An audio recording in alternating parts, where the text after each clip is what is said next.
Hey guys, it's your favorite Unk here. Go ahead and click that subscribe button below so you don't miss a single episode of Nightcap. That button right here. Come for the sports, stay for the stories. JJ Redick is reportedly the early favorite to land the Lakers head coaching job. Hey. Mark Stein reported the Lakers job might be as well his to lose in the interview process as front office ramps up its search. Redick does not have any coaching experience. He's worked as an analyst for ESPN and built a podcast network since his retirement from the NBA in 2021. While some expressed confusion at Redick's desire for a head coaching role given his media success, he said his competitive drive is not being satisfied at the moment. Gil, what you think?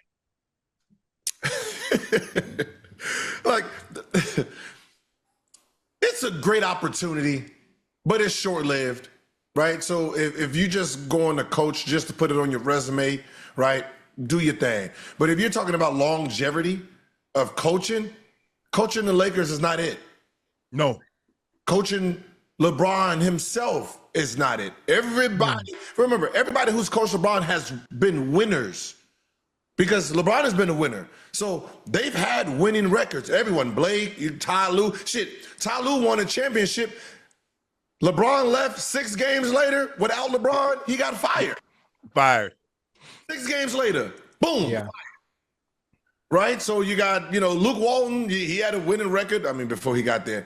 You had Frank, he had a winning record, won a championship. He out of there. Now Luke had a fool though, Gil. Remember how Luke went 39-4 with Golden State? They're like, oh yeah, he can go for real. He can go for real.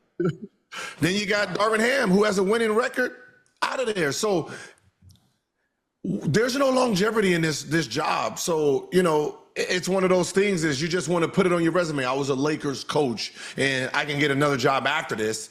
If that's the play, then go ahead, do your thing. If not, you wait for the right opportunity. Yeah.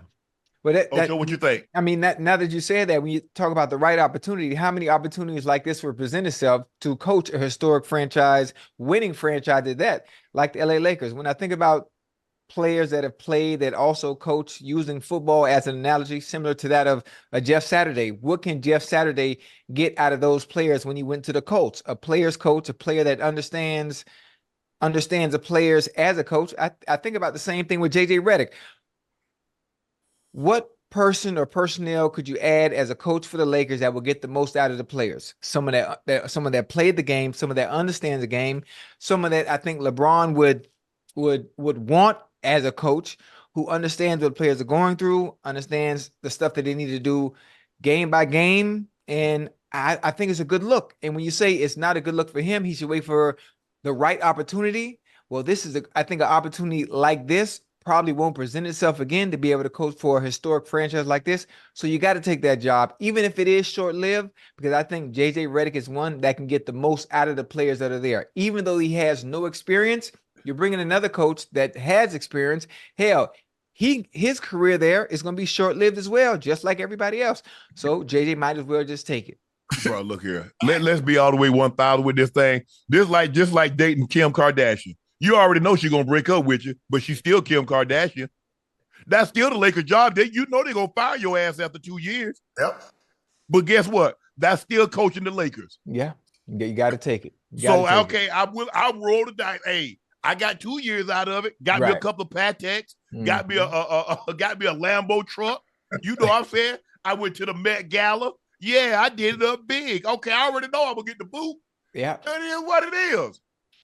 I think it's personal for me because I was JJ's teammate, and I don't feel like killing him next year. That's all, man. I don't feel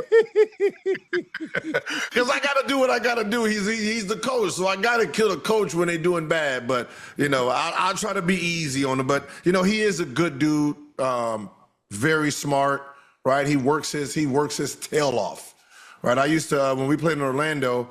I've never seen someone outwork me. Well, in the weight room, that was easy because I wasn't even trying to be in it. But like when it came to cardio, JJ had put that thing on. He'll run for 5-10 miles. He'll just put it on a treadmill, get to going, right? So he was really fit, and I just never understood, like, how do you just run like this? He was like, that's what I do in the game. I got to be in shape.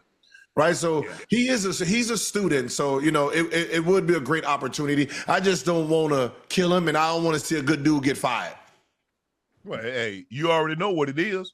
I mean, you going in with the Lakers. I mean, Frank Vogel won a title. They came back, and I think they lost in the second round. Yep. And then he ended up getting fired. Yep. Mm-hmm. I mean, like I said, there ain't no long term in it. I mean, nah. Like I said, I mean, how do you turn a job like that? How do you say no? How do you say no to the Steelers? How do you say no to the Giants? How do you say no to the Packers? How do you say no to one of these cornerstone franchises? Yeah. Okay. How do you say no to the Knicks? How do you say no to the Celtics, to the Lakers? You don't say no to those franchises, Gil. Mm-hmm. You already know what it is. If I don't win, damn. If I don't win, I'm gonna be up out of there. Oh well. But you made me see it because I don't say no to head. So I know damn well I'm not saying no to no franchise. You're right. Y'all right. Y'all got me. Y'all right on that one, yo. Yeah, man. Nah, I'm not. And like you said, the competition. I mean, look. What we try to do here is that we try to create, and Gil, you have your own podcast, and I really appreciate Ocho and we appreciate you jumping on with us on Wednesday night. But you try to create and produce the best content you possibly can. Right. But it's not the same as like I'm competing against, the Boston Celtics, or you're on the court and you're competing against another guy. We try to create the best content we possibly can. Are there a lot of people that do what we do? Sure. But I'm not in competition with them.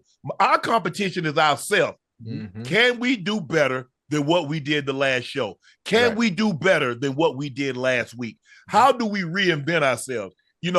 Today I've dropped the pod with Kel Mitchell. And if you haven't seen it, go check it out on Club Shay Shay. But we had a live performance to start it off and a live performance to close it out. So I'm constantly, CJ and I, Ash and I, we're constantly trying to come up with ways. How do we get better? We got to keep the pressure on, because just when you think I'm over here, I ain't over there. I'm over there. Ah, man. I mean, that's the thing. Sometimes people get complacent with success and think that, everybody else is like, it's just like a race, right? Someone's chasing you. Right, so if you ain't turning it up or trying to turn it up, they're gonna catch you at some point. Yeah, that's just life. So you got to always try to reinvent, keep moving, because once someone sees you do something, they're gonna do it. So you gotta be ready to do something else. So let them chase you, versus they see you do something, they try to tweak it, do it better. Now you chasing your own idea, and that happens a lot. Yeah. Yeah, I'm just a player. I play. I don't care who the coach is. You know what I'm saying, Ocho? That's the way. Hey, if I make it like some of these basketball players, hell, y'all bring Sky Bree out there. She can coach me. Mm-hmm. I don't care nothing about that. Hey, I'm trying. I got a job to do. Mm-hmm. Now, some of my people might think like, Shannon, what's your lowest? Some of my lowest moments in my professional career, 2 coaches got fired on my watch. Dan Reeves got fired, Wade Phillips got fired. And there are a lot of times that I ask myself, well, Shannon, had you become what you later became, had you become that earlier, could you have saved those men their jobs? Yeah. Because each guy believed in me. Dan Reeves drafted me and told me, so you're too big, too fast, too strong, not to make a living for you. Now, he didn't think I was going to turn out to be what I became. Right. And, I used to talk to him before he passed, rest your soul, Dan. He used to have a conversation. He'd say, son, I didn't know you'd turn out to be this, but I knew you could play in the league. Wade Phillips went and hired Jim Fossil, my offensive coordinator, rest his soul. And he put his offense in. He said, son, I'm going to build an offense around your skill set. Behind number 7, which was Elway, you're the best player on this team. And I'm going to build an offense around you. Ooh. One of the first guys that that was a tight end that had an offense built around him. And those guys got fired on my watch. And I went to bed a minute a night, and I was like, I asked myself, had I become what I later became, had I been that in year 1, year 2, year 3, could I have saved their job? Mm-hmm. And so it irks me when I see guys not busting their ass or say stuff negative about the coach. That irks me. Yeah. It really does.